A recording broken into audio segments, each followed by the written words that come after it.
நாட்டில் 40க்கும் மேற்பட்ட கோவில்கள் இலக்கவியல் டிஜிட்டல் நிர்வாக நடைமுறைக்கு மாறியிருக்கின்றன. இன்னும் ஏராளமான கோயில்கள் அத்திட்டத்தை முன்னெடுக்க ஆர்வம் காட்டுவது வரவேற்கத்தக்கது என இலக்கவியல் அமைச்சர் கோபிந்த் சிங் டியோ கூறியுள்ளார். நாடு இலக்கியவியலை நோக்கி பயணிப்பதை இது புலப்படுத்துகிறது. ஷாலாம் செக்ஷன் 23 அமைந்துள்ள அருள்மிகு ஸ்ரீ மகா மாரியம்மன் ஆலய இலக்கவியல் நிர்வாக நடைமுறையை அதிகாரப்பூர்வமாக தொடக்கி வைத்த போது அவர் அவ்வாறு கூறினார். இந்த கோவிலில் அறிமுகப்படுத்தப்பட்ட இலக்கவியல் நிர்வாக நடைமுறை பூஜைக்கான பொருட்களை விற்க மட்டும் அல்லாது அர்ச்சனை, உபயம், திருமண முன்னேற்பாடுகள், ஆலய திருவிழாக்களுக்கான நேரடி ஒளிபரப்பு, ஆலயத்தின் வழி நன்கொடை வழங்குதல், நிதி நிர்வாகம், நீர்த்தார் சடங்கு நிர்வாக முறை என 50க்கும் மேற்பட்ட டிஜிட்டல் சேவைகளை உள்ளடக்கியுள்ளது. இதையடுத்து இந்த கோவிலில் இனி இலக்கவியல் முறையிலும் நிர்வாகம் நடைபெறும்.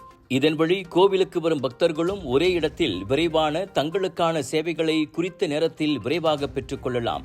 சமய சடங்கு தொடர்பான சேவைகளை வழங்குவதோடு மட்டுமல்லாது சமய பண்பாட்டு நிகழ்ச்சிகளின் விவரங்களையும் விளக்கங்களையும் இந்த செயலியின் வழி மக்கள் பெற்றுக்கொள்ளலாம். கால மாற்றத்திற்கு ஏற்ப கோவில்களில் இதுபோன்ற நவீன வசதிகளை அமைத்துக் கொடுப்பது அவசியம் என அமைச்சர் கூறினார். முன்னதாக ஆலய மகா கும்பாபிஷேகத்திலும் கோபிந்த் சிங் பங்கேற்றார்.